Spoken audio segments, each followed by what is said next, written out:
والصلاة والسلام على سيد النبيين أما بعد أعوذ بالله السميع العليم من الشيطان الرجيم بسم الله الرحمن الرحيم قد أفلح المؤمنون الذين هم في صلاتهم خاشعون والذين هم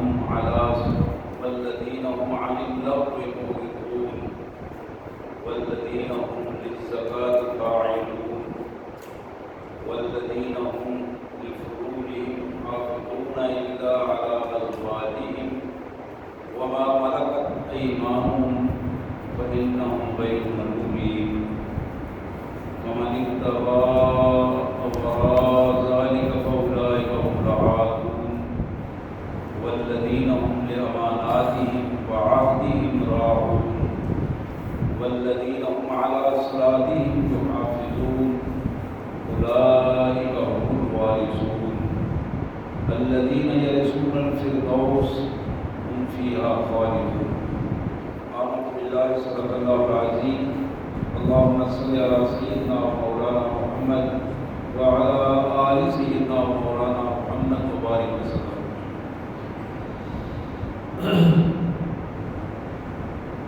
اللہ کے پاک کلام قرآن مجید میں یہ 18واں پارہ ہے اور سورہ مومنون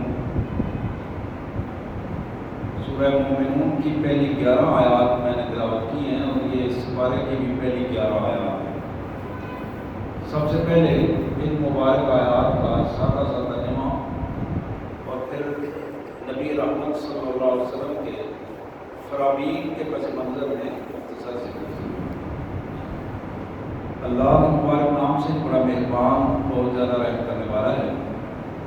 قد افلح المؤمنون، یقیناً سچے ایمان والے لوگ جو ہیں وہ کامیاب ہو گئے. کامیابی سچے ایمان والے لوگوں کے لیے ہے اور وہ کامیاب ہو گئے. ان کی خصوصیات یہ ہیں. پہلی صفت ان کی یہ ہے کہ الذین هم فی صلاتہم خاشعون، اپنی نماز کو بڑے خشوع خضوع آداب سے اللہ کی حضور ادا کرتے ہیں.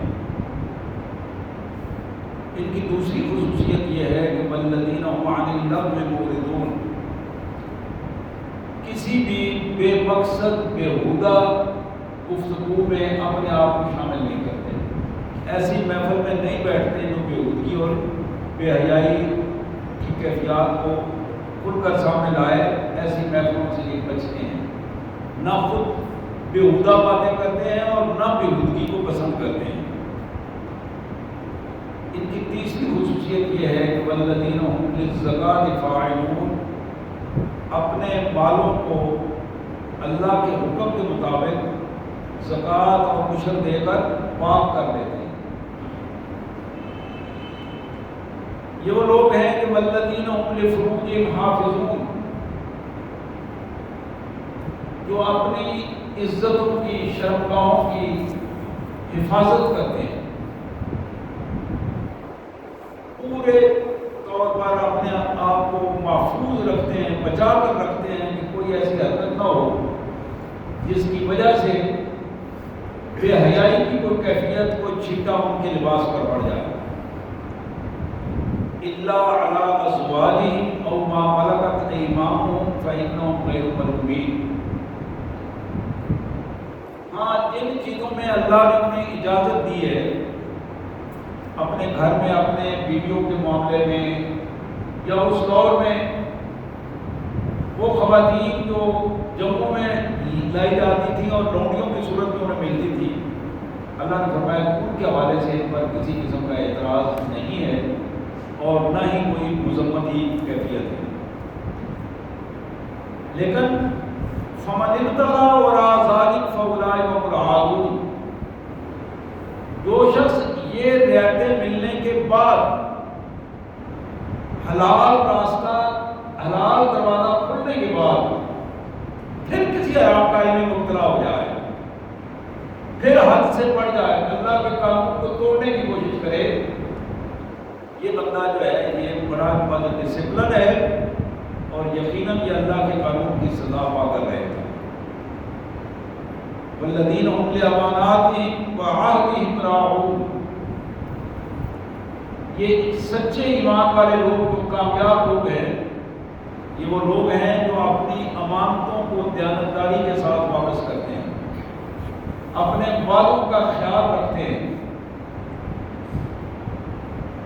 اور پھر دوسری دفعہ آخر میں فرمایا کہ والذین هم علی صلاتهم یحافظون، یہ وہ عظیم لوگ جو نہ صرف نماز کو خضوع سے آداب سے ادا کرتے ہیں بلکہ نماز کے اوقات کی حفاظت بھی کرتے ہیں، نمازوں کو اپنے درست وقت پر ادا کرتے ہیں اور درست جگہ پر ادا کرتے ہیں۔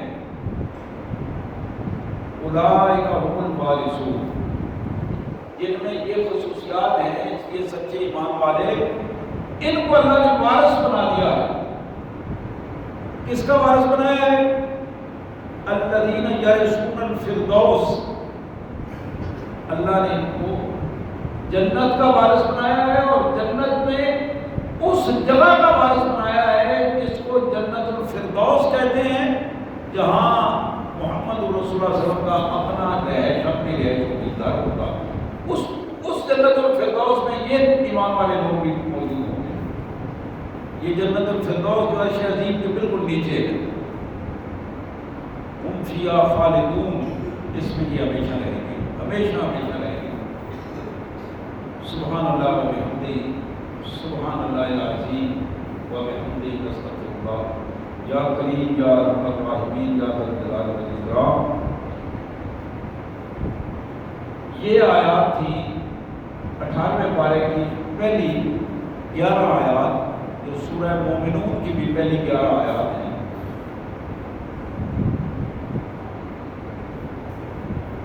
یہ معاشرہ جو خالصتاً اللہ تعالیٰ نے انسانوں کے لیے بنایا ہے اور انسان ہی اس معاشرے میں بنیادی کردار کے طور پر اسے لایا گیا ہے، اور انسانوں کی تربیت کے لیے اللہ تعالیٰ نے اپنے نبی بھیجے، ان کی تربیت کے لیے آسمانی کتابیں بھجوائیں، نبی اور اس کتاب کے ذریعے اللہ تبارک و تعالیٰ اپنے بندوں کی تربیت کا سامان کیا عطا نے، اور جو بندے اس تربیت سے نکل کر ایماندار بنے اور پھر اپنے ایمان کے حوالے سے انہوں نے ثابت کر دیا کہ وہ سچے ایماندار ہیں، تو یہ عظیم لوگ ہیں جن کو اللہ تبارک و تعالیٰ دنیا میں جنت کا سرٹیفکیٹ عطا فرماتے ہیں، دنیا میں۔ اور یہی وہ لوگ تھے رسول اللہ صلی اللہ علیہ وسلم نے انگلی سے اشارہ کر کے فرمایا، ابو بکر فی الجنہ، عمر فی الجنہ، عثمان فی الجنہ، علی فی الجنہ، طلحہ فی الجنہ، زبیر فی الجنہ، عبد الرحمن فی الجنہ، زید فی الجنہ۔ یہ دنیا میں اللہ تعالیٰ نے یہ سرٹیفکیٹ بانٹے ہیں اپنے نبیوں کی زبان مبارک سے۔ محمد کریم صلی اللہ علیہ وآلہ وسلم نے اس ایمان کی تشریح فرمائی ہے کہ یہ ایمان کیا چیز ہے۔ بخاری اور مسلم کی ایک حدیث مبارک کو میں آپ کے سامنے رکھوں گا۔ اللہ کے پیارے حبیب صلی اللہ علیہ وسلم نے فرمایا کہ المسلم من سلم المسلمون من لسانہ و یدہ، سچا مسلمان اور ایماندار وہی ہے جس کی زبان اور اس کے ہاتھوں سے دوسرے مسلمان معاشرے میں محفوظ رہے ہیں۔ یہ ہے اصل میں سچا مسلمان، سچا ایماندار، جس کی زبان سے اور جس کے ہاتھوں سے، ظلم سے معاشرے میں رہنے والے اس کے دوسرے بہن بھائی مسلمان محفوظ ہو جائیں۔ اب اپنے بھائی کو دیکھ کر انہیں اطمینان ہو کہ یہاں سے کوئی کسی قسم کی مجھے نقصان نہیں ہو سکتا، یہاں کوئی خرابی نہیں آ سکتی۔ پھر اللہ کے رسول صلی اللہ علیہ وسلم نے فرمایا وَالْمُهَاجِرُ مَنْ هَجَرَ مَا نَهَى اللَّهُ عَنْهُ، کہ لوگوں ہجرت کا ثواب حقیقت میں اسے ملے گا جس نے اللہ کی منع کی ہوئی چیزوں کو چھوڑ دیا۔ اصل میں مہاجر وہ ہے، ہجرت کرنے والا وہ ہوتا ہے۔ صرف زمین چھوڑ دینی، علاقہ چھوڑ دینا، اپنا معاشرہ چھوڑ کر دوسرے جگہ پہ آگے بسنا، یہ نہیں، بلکہ ہجرت کے بنیادی مفہوم میں آپ نے فرمایا کہ یہ چیز شامل ہے کہ وہ بندہ جو علاقہ چھوڑ رہا ہے، اپنی برادری چھوڑ رہا ہے، گاؤں چھوڑ رہا ہے، ملک چھوڑ رہا ہے، اس کے ذہن میں یہ بات پوری طور پر ہو کہ یہاں مجھے دین پر درست انداز میں عمل نہیں کرنے دیا جاتا، تو میں اب وہاں جا رہا ہوں جہاں میں اللہ کے دین کے مطابق عمل کروں گا۔ حضور صلی اللہ علیہ وسلم نے فرمایا کہ یہ بندہ وہ ہے جسے اللہ تعالیٰ ایمان کے ساتھ ساتھ، اسلام کے ساتھ ساتھ ہجرت کا اجر بھی عطا فرمائیں گے، ہجرت کے ذریعے اس کو بلند مرتبہ عطا فرمائیں گے۔ یہ تو بخاری کے الفاظ تھے۔ مسلم کے الفاظ، امام مسلم کہتے ہیں کہ یہ روایت مجھے پہنچی کہ ان رجلا سأل رسول اللہ صلی اللہ علیہ وسلم عند المسلمین خیر، ایک صحابی نے عرض کیا یا حضرت مسلمانوں میں سب سے اچھا مسلمان کون ہے جو خیر، جس کا نام ہی خیر ہو، سراپا خیر بن جائے؟ نبی اکرم صلی اللہ علیہ وسلم نے فرمایا من سلم المسلمون من لسانہ ویدہ، سب سے بہترین اور سراپا خیر وہ بندہ ہے جس بندے کی زبان سے، اس کے ہاتھ سے دوسرے مسلمانوں کو نقصان نہ پہنچے، دوسرے مسلمان اپنے آپ کو محفوظ سمجھے۔ یہ دو ہی بنیادی چیزیں ہیں، ایک زبان ہے اور ہاتھ ہے، جو ظلم کا باعث بنتے ہیں، جن کی کاٹ انسانوں کی زندگیوں کو برباد کر دیتی ہے۔ بڑے بڑے اچھے لوگ، نمازی لوگ، خوبصورت کردار والے لوگ ایسے بھی ہوتے ہیں کہ ان کی زبانیں ان کے قابو میں نہیں رہتی، اور جب زبان قابو میں نہیں رہتی تو نتیجہ یہ نکلتا ہے کہ اپنی زبان کی وجہ سے، اپنی زبان کی وجہ سے وہ جہنم میں چلے جاتے ہیں۔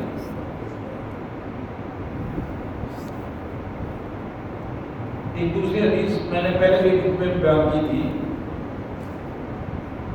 سیاستہ کی حدیث ہے کہ رسول اللہ صلی اللہ علیہ وسلم نے فرمایا کہ جب صبح ہوتی ہے جسم کے باقی سارے اعضاء ہاتھ جوڑ کر زبان کے سامنے یہ درخواست کرتے ہیں کہ تم چپ رہنا، اپنے آپ کو کنٹرول کرنا، کیونکہ تمہاری وجہ سے جو عذاب آئے گا وہ ہم سارے کے سارے جسم پر آئے گا اور ہمیں سب کو ذلیل و رسوا کر دے گا۔ تو میرے پیارے بھائیوں، مسلمان کی زبان پاک ہوتی ہے اور پاک زبان سے گالب گلوچ نہیں نکلتے، بے حیائی کی بات نہیں نکلتی، جھوٹ نہیں نکلتا، غیبت نہیں ہوتی، اور اس زبان سے کسی کو دکھ نہیں پہنچتا،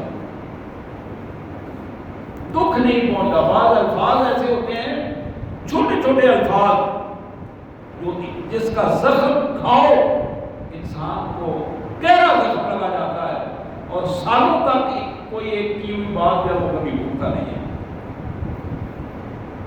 اور اس کے پس منظر میں کیا ہوگا، پیچھے کے کون سا جذبہ ہے؟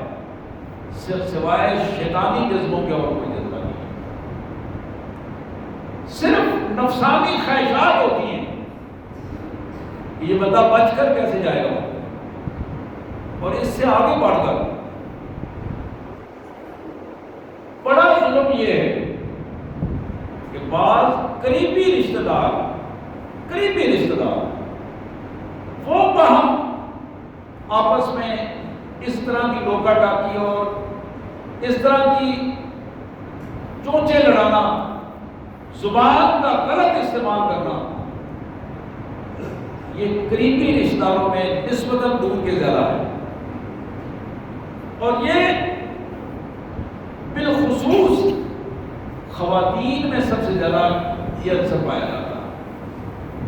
اب اس خواتین میں پائے جانے کا تو پرانا رواج ہے، لیکن نئی نسل میں وہی کردار جو کسی دور میں خواتین کو زیادہ معتوی کہا جاتا تھا، زیادہ وعدہ کرنے والا، تانے دینے والی، غیبت کرنے والی خواتین، اب وہی چیز نئی نسل میں نوجوانوں میں پائی جا رہی ہے۔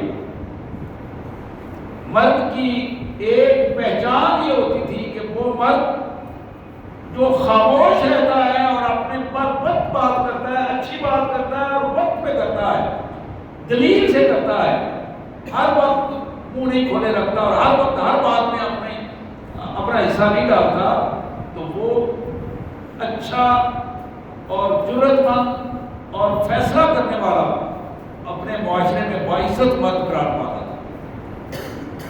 اسی طرح خواتین میں بھی وہ خواتین جو ہر جگہ پر ہر وقت نہیں بولتی، ضرورت کے مطابق بولتی ہیں، اور جو ضرورت ہو وہ بھی مختصر سی بات کرنے والی خواتین اور مرد، معاشرے میں عزت انہیں کی ہوتی ہے۔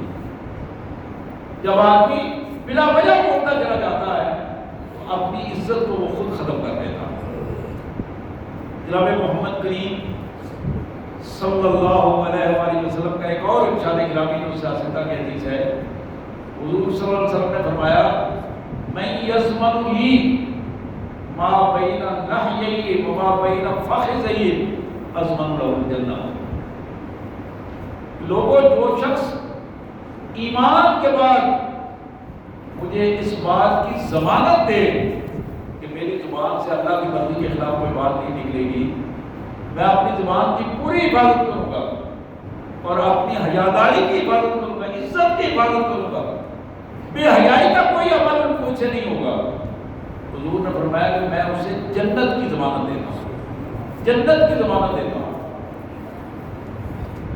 میرے پیارے بھائیوں، یہ پہلی حدیث تھی جو میں آپ کے سامنے رکھنا چاہتا تھا کہ ہمیں بحیثیت مسلمان اس حوالے سے اپنے آپ کو محتاط کر لینا چاہیے کہ مسلمان کا ہاتھ اور اس کی زبان کسی دوسرے مسلمان بھائی کے لیے استعمال نہیں ہوتی اس کے غلط انداز میں۔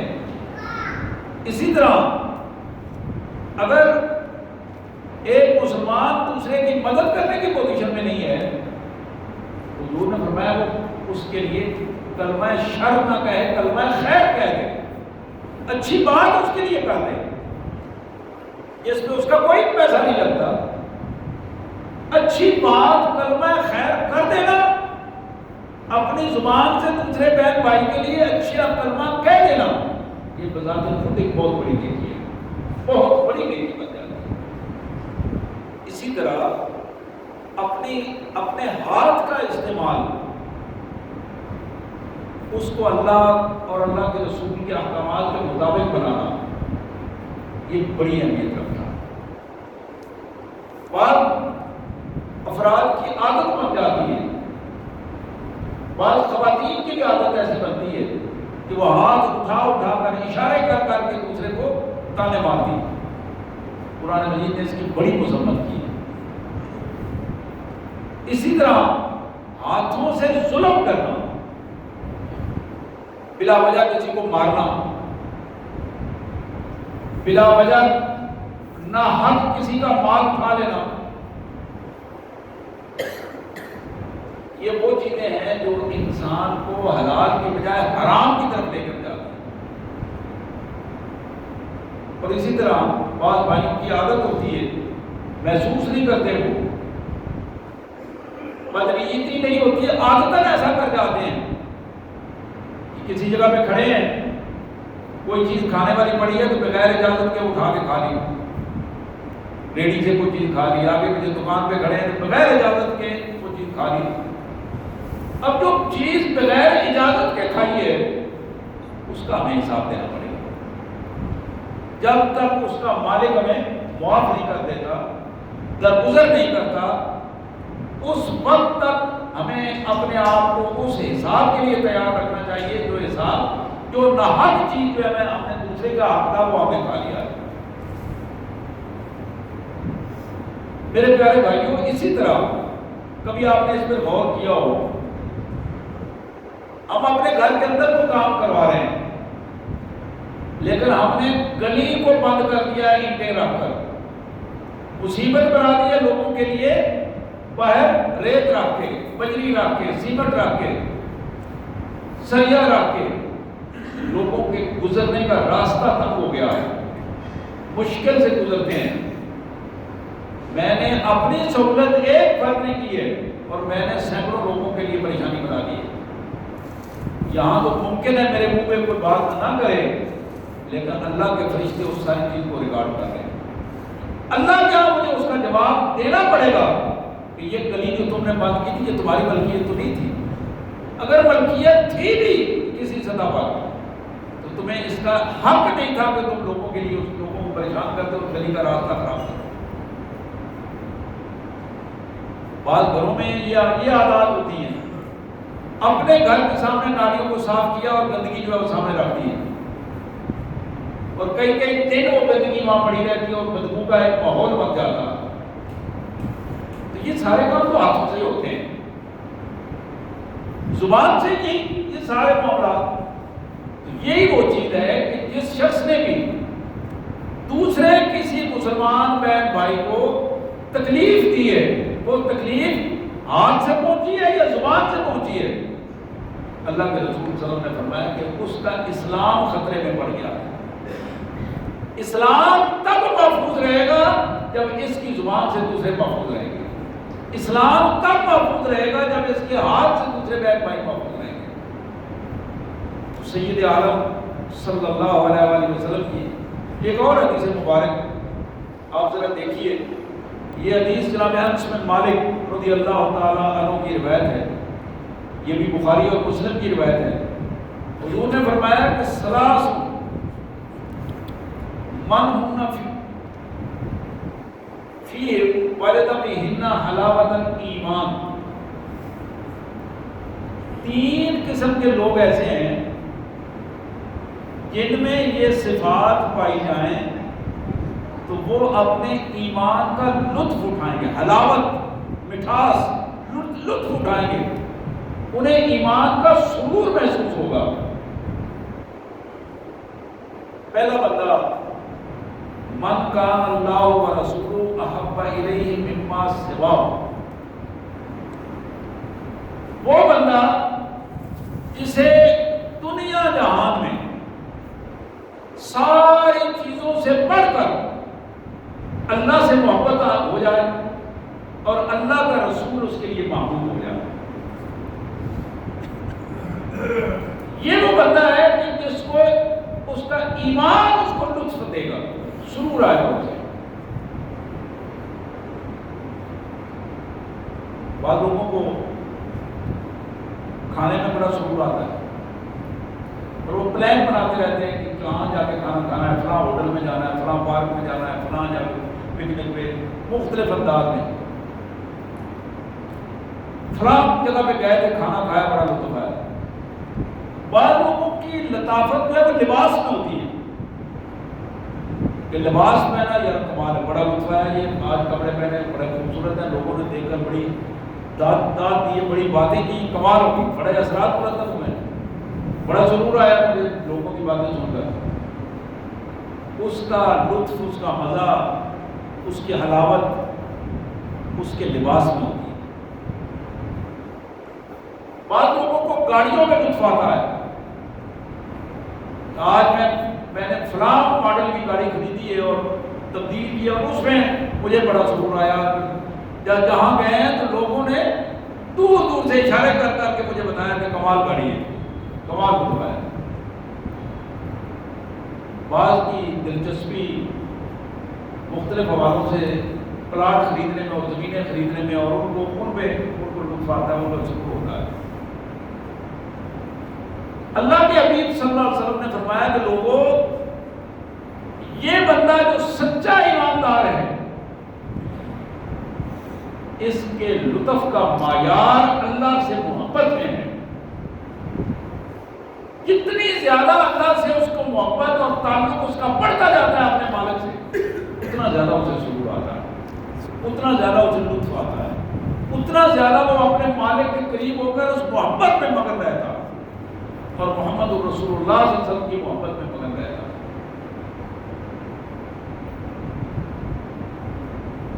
حضرات، ایک دن رسول اللہ صلی اللہ علیہ وسلم رات کو تشریف فرما تھے. ایک بڑی ڈراؤنی سی آواز آئی مدینہ منورہ میں کہ باہر ایک نوجوان اپنے گھر سے نکلا ننگی تلوار لے کر اور دوڑ لگا دی اس نے رسول اللہ صلی اللہ علیہ وسلم کے گھر کی طرف. تیزی سے دوڑتا ہوا اللہ کے پیارے حبیب صلی اللہ علیہ وسلم کے پاس پہنچا. اس نے دیکھا کہ رسول اللہ علیہ وسلم اپنے گھر سے باہر تشریف فرما. رات کا وقت تھا، لیکن چونکہ آواز اس طرح آئی تھی تو آپ پتہ کرنے کے لیے باہر نکلے کہ کیا مسئلہ ہے. وہ نوجوان جب دوڑتا ہوا آیا، حضور صلی اللہ علیہ وسلم سے ملا، اس نے کہا اللہ کا شکر ہے، اللہ کا شکر ہے میرے مالک، میں تیرا شکر ادا کرتا ہوں کہ رسول اللہ صلی اللہ علیہ وسلم بالکل بخیر و عافیت میرے سامنے ہے. حضور صلی اللہ علیہ وسلم نے پوچھا زبیر، آپ کے پھوپھی ذات زبیر تھے، زبیر بن عوام رضی اللہ تعالی عنہ، یہ وہ عظیم فرد تھے جنہیں دنیا میں اللہ کے رسول صلی اللہ علیہ وسلم نے بشارت دی. پوچھا زبیر کیا ہوا، کیوں یہ تلوار نکلی لے کے دوڑ اور سانس پھولا ہوا ہے تمہارا؟ کہا حضور آواز آئی تھی، خطرناک آواز تھی، تو میں اس لیے تلوار لے کے دوڑا ہوں کہ میرے پیارے محبوب محمد کریم صلی اللہ علیہ وسلم کے لیے اگر کوئی خطرے کی بات ہو میں فوراً وہاں پہنچوں اور اپنے آپ کو قربان کر دوں.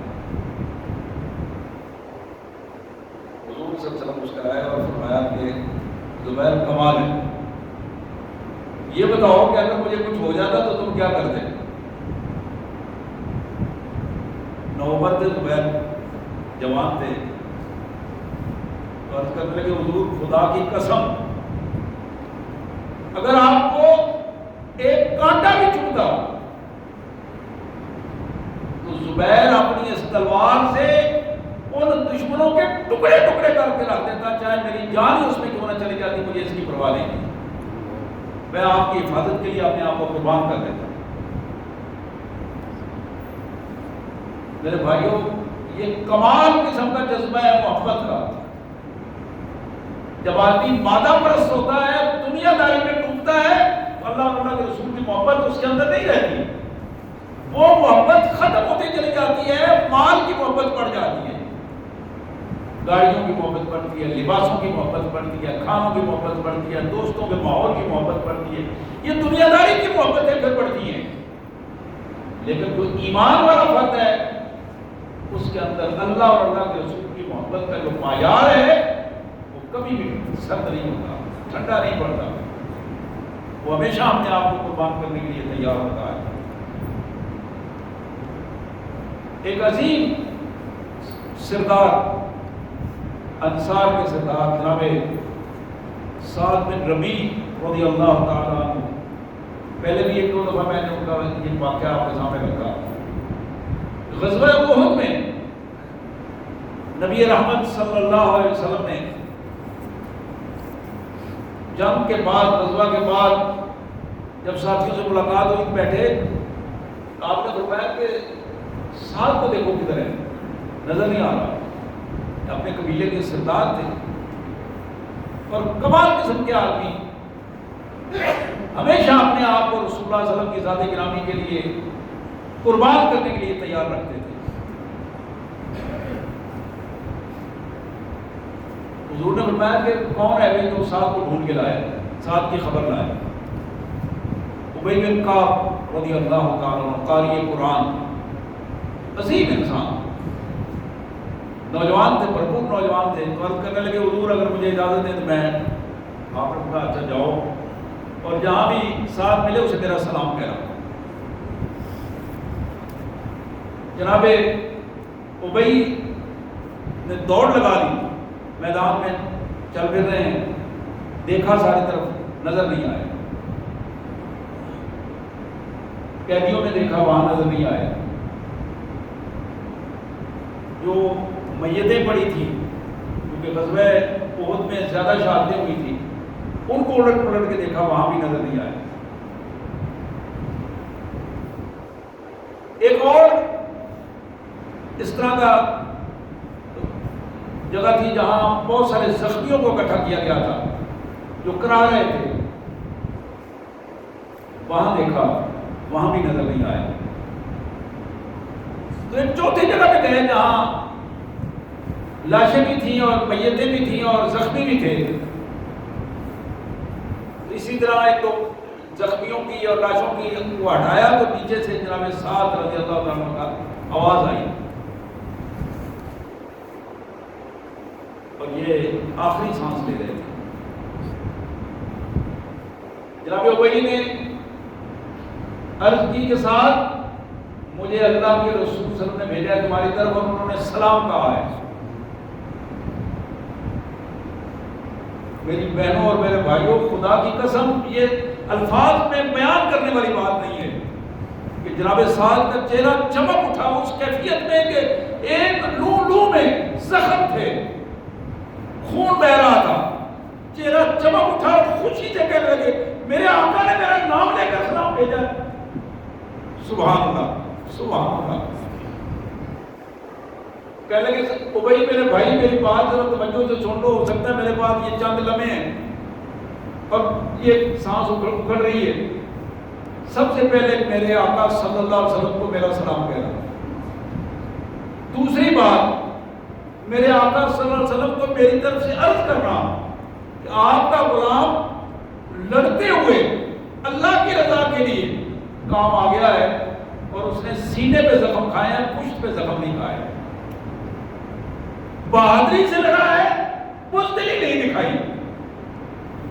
ایمان والو ٹٹولو ذرا اپنے اندر سے، ہم جب اپنے اندر دیکھتے ہیں تو وہ سیاہیاں نظر آتی ہیں، دل سیاہ ہو چکے ہیں، اس دنیا داری اور مادہ پرستی نے ہمیں سیاہی کی طرف مائل کر دیا ہے، وہ حقیقت میں وہ ایمانی کیفیت نظر نہیں آتی۔ تو جناب سعد کہنے لگے ابی دوسری بات میری قوم کو بتانا کہ تمہارے صرف